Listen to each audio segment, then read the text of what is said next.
मित्रांनो, आज मी तुम्हाला घेऊन आलेली आहे फरगाना मेडिकल इन्स्टिट्यूटला. इथे जे बघताय स्टिम्युलेशन सेंटर आहे. मागे बघताय तुम्ही की प्रॅक्टिकल सेंटर आहे. इकडे ऑडिटोरियम आहे. आता आम्ही ऑडिटोरियम मधून व्हिजिट करून इकडे आलोय ग्राउंडला, प्लेग्राऊंडला.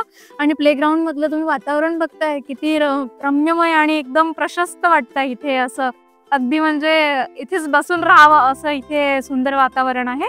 हे बघताय तुम्ही पेशंट स्टिम्युलेशन सेंटर आहे. इथे सगळ्या पेशंट लोकांच्या ज्या ऍक्टिव्हिटीज आहेत त्या सगळ्या इथेच होतात. आणि मुलांना जसं प्रॅक्टिकलची गरज असते त्या सगळ्या ऍक्टिव्हिटीज इथे होतात. स्टुडंटकडनं पूर्ण गोष्टी करून घेतात इथे.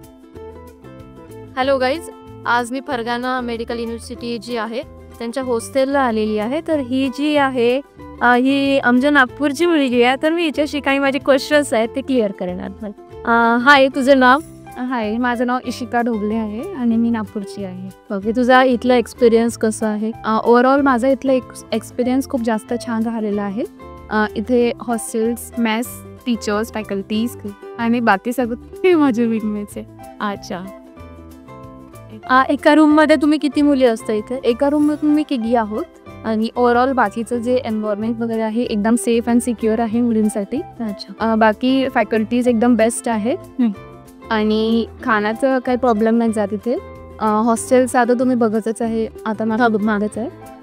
ओव्हरऑल एक्सपिरियन्स माझा असं राहिला आहे जसं बाकीचे जे सब्जेक्ट्स आहे मेन इम्पॉर्टंट सब्जेक्ट्स त्याच्यासाठी इंडियन टीचर्स पण आहे आणि उझबेक टीचर्स पण आहे. जसं हिस्टॉलॉजी, अनॅटमी, हिस्टॉलॉजीसाठी आणि बायोकेमिस्ट्रीसाठी उझबेक टीचर्स आहे. जसं अनॅटमी झालं, फिजिओलॉजी झालं त्याच्यासाठी इंडियन टीचर्स. आता लँग्वेज प्रॉब्लेम जातोय इथे तिला? हा, थोडा लँग्वेज बॅरियर तर स्टार्टिंगला जात. जेव्हा मार्केटमध्ये नाही, कॉलेजला अजिबात नाही जात. कॉलेजला कसं इंग्लिश टू इंग्लिशच असते, तर कॉलेजला नाही जात. आणि जसं आपण मार्केटिंगला वगैरे कुठे गेलो आहे तर थोडा प्रॉब्लेम जातो. पण आपल्याकडे ट्रान्सलेटर आहेच. ओके, तर आपण ट्रान्सलेटर यूज करतो. आणि बाकी तर करन्सीचं थोडंसं स्टार्टिंगमध्ये. तुला असं वाटतं इथून जेव्हा तू पासआउट होऊन निघणार तेव्हा भावी डॉक्टर चांगली भावी डॉक्टर बनणार? हो, एक्झॅक्टली, कारण हे लोक प्रिपेअर करून घेतात तसं. ओके, आणि FMG चे क्लासेस पण चालू झाले आहे. अच्छा, त्याच्या आणि FMG साठी पण. आणि आता तर सध्या KV कमल सर जे आहे ते क्लासेस घेत आहेत आमचे ॲट प्रेझेंटमध्ये.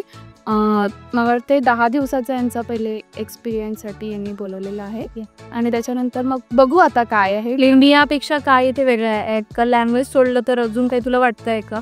जसं तू नागपूरला पण असताना हॉस्टेलला राहिलेली आहे, तिथे पण तू शिक्षण घेतलं, तिथल्यापेक्षा इथे काय तुला वेगळं वाटतंय? शिक्षणामध्ये वेगळं तर मला अजिबात काहीच नाही वाटत आहे. पण प्रॉब्लेम फक्त जसं खाण्याचा प्रॉब्लेम जाईल स्टार्टिंगमध्ये. कारण कसं आपण जसं आपल्याला हॉस्टेलला नाही आवडलं तर आपण बाहेर जाऊन थोडंसं खाऊन देतोय, किंवा पोरांना असं राहते ना समोसे खाऊन घेऊ, हे खाऊन घेऊ, ते खाऊन घेऊ. इथे तसं नाही मिळणार. इथे तुम्हाला निघाल बघितलं काल मी दुपारी पण तुमच्याकडे येऊन गेली तर तुमच्या ऑफिसमध्ये समोसे होते का? तर हे आता चालू केलंय. पोरांनी डिमांड केली आहे, त्याच्यामुळे त्यांनी आता चायनीज फूड पण तुमच्यासाठी चालू करणार आहे असं ते बोलले. तर नाही, हे लोक खूप फार ऍक्टिव्ह आहेत बरं. आणि जसं जसं पोरांची जशी डिमांड आहे तसे फुलफिल करतात. तिथे जे इथले जे मेन आहे अभिषेक सर आहे ते एकदम छान आहे, एकदम सपोर्टिव्ह आहे. आणि पोरांना खूप जास्त छान हँडल करतात. ते टेक केअर खूप छान करतात. आणि बाकीचे जे जसं बाहेर वगैरे जाल ना तुम्ही तर तुम्हाला व्हेजचा थोडासा प्रॉब्लेम जाईल. जसं मी आता पूर्ण व्हेजिटेरियन आहे. माझ्या घरी सगळे नॉन व्हेजिटेरियन आहे. फक्त एक्सेप्शनल केस असते ना तर त्याच्यात मी एक आहे. तर मला अजिबात एग वगैरे मीठ वगैरे मी काहीच नाही. प्युअर व्हेज आहे मी. तर त्यासाठी मला थोडी प्रॉब्लेम जाते. पण मेसचा आहे. मी याच्या पहिले पण माझ्या हॉस्टेलला राहिली आहे तर मला एवढी काही प्रॉब्लेम. किती चांगलं वाटलं मला, चपाती भेटते इथे. हा, चपातीसाठी आमच्याकडे मशीन आहे. त्याला आम्ही तिथे पण बघितलं. ऍक्च्युली कसं आहे, मुलींना जेव्हा आपण बाहेर पाठवतो तर घरची सवय असते आणि मग इथे आल्यावर प्रॉब्लेम नको व्हायला, किंवा एका कन्सल्टंटला असं नको स्टुडंटनी म्हणायला की तुम्ही मला कुठे आणून टाकलाय, मला इथे नाही सूट होत. असं पण आहे की जसं तुम्ही फ्रेशर्स याल इकडे, तुम्हाला माइंड डायव्हर्ट करायसाठी खूप सारे म्हणजे खूप सारे कोणी काही सांगतील म्हणजे हजारो लोकांची हजार बोल असतात, पण पोराला त्याच्यासाठी डिस्ट्रॅक्ट नाही व्हायला. ऍक्च्युली शिक्षण जर का आपल्याला घ्यायचं आहे तर आपल्याला ते तेवढं सरळ स्टार्टिंगला मी जेव्हा आली तेव्हा खूप सारे अफवाज होते. ओके. आता समजू शकता. आता तू इथे आली आहे, राहते म्हणून तुला सगळं माहिती आहे. ऍक्च्युली साऊथ इंडियन पोरांना कसं फूडचा थोडा प्रॉब्लेम जातो. आता इथे इंडियन त्यांना कसं चपाती खायची सवय नसते, आई भात आणि त्यांचं ते रस्सम प्रकार असतं.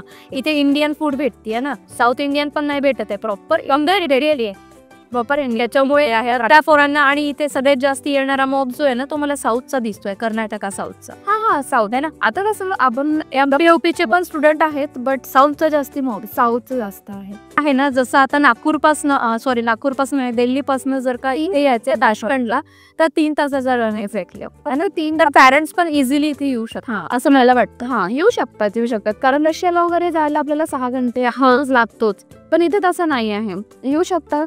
आणि कसं पहिली गोष्ट तर पॅरेंट्स लोकांनी अवेअर व्हायला पाहिजे, आपल्या पोरांवर ट्रस्ट पाहिजे की नाही ही हिच्यामध्ये गट्स आहे, ही राहू शकेल. पुन्हा पॅरेंट्स मेंटॅलिटी करायला पाहिजे. आता साऊथ इंडियन जे आहे तिकडे तर त्यांची पॅरेंट्सची मेंटॅलिटी अशी आहे की नाही पोरां माझं सामोर जाईल त्यांच्याकडे. इकडे असे पण केसेस आहेत जे आपले घरचे लँड्स विकून पोरांना पाठवलं आहे होऱ्याने. त्याचे जेव्हा ते आपण त्यांचे ऐकतो ना तर अंगाला एकदम शारीचा. कारण माझी पण एक परिस्थिती नसून सुद्धा स्टुडंटला एक आपला मुलगा घडला पाहिजे, काहीतरी एक पेरेंट्स शेती विकून किंवा काही विकून लोन किंवा ते सगळं करून पोरांना इकडे पाठवते. ते आपल्या महाराष्ट्रामध्ये पण गट्स आले पाहिजे. पेरेंट्स लोकांना वाटलं पाहिजे नाही माझा मुलगा मुलगी बाहेर गेली पाहिजे.